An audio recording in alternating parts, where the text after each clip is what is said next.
Hello, if you have a problem with your washing machine being unbalanced and you get a DC code or it just makes too much noise from rattling back and forth, follow these steps to find the nut that holds the inner drum down inside the machine, and make sure that drum nut is tight, otherwise the machine will be unbalanced.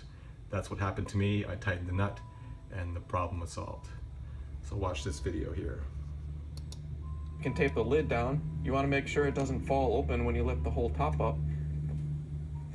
So put a piece of tape on it to hold it down, and then we can grab a putty knife and go about 6.5 inches from each corner.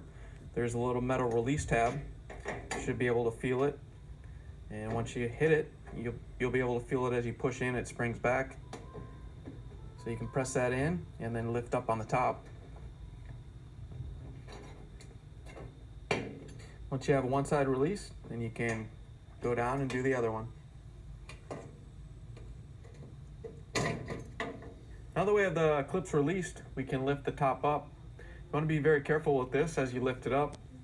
You're going to have to bring it forward a little bit and make sure that the brackets where the screws went through on the back come up and rest in these little drop-ins where the suspension springs are.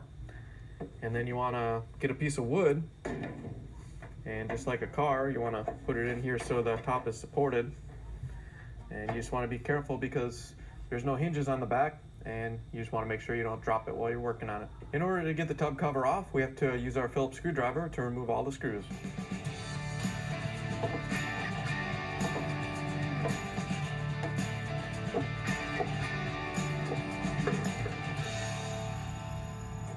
Now that we have all the Phillips screws out, we can lift the tub cover off. All you have to do is lift it up and pull it out of the machine. Now that we have the tub cover out of the way, we can reach in to take out the pulsator. First thing we're going to do is take off this cap. You can get a small flathead screwdriver underneath it and pop it off. Once you have it off, there's a 10mm bolt underneath that we're going to use a socket to remove. Once you get the socket on the bolt, you may have to reach in with your other arm and hold the pulsator so you can take it out.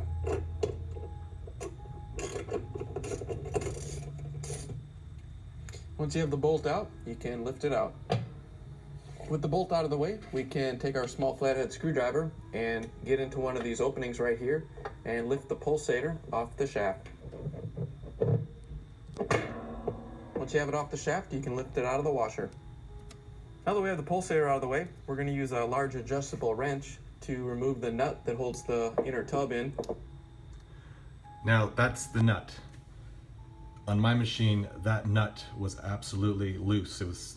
I don't know how it got loose, but it was loose, and it was causing the drum to wobble. And when it started to spin, it would become unbalanced. So I just tightened that nut down and then just put everything back in reverse order as he explained how to take it apart. And that solved my problem. Hopefully that's helpful to you. Bye-bye.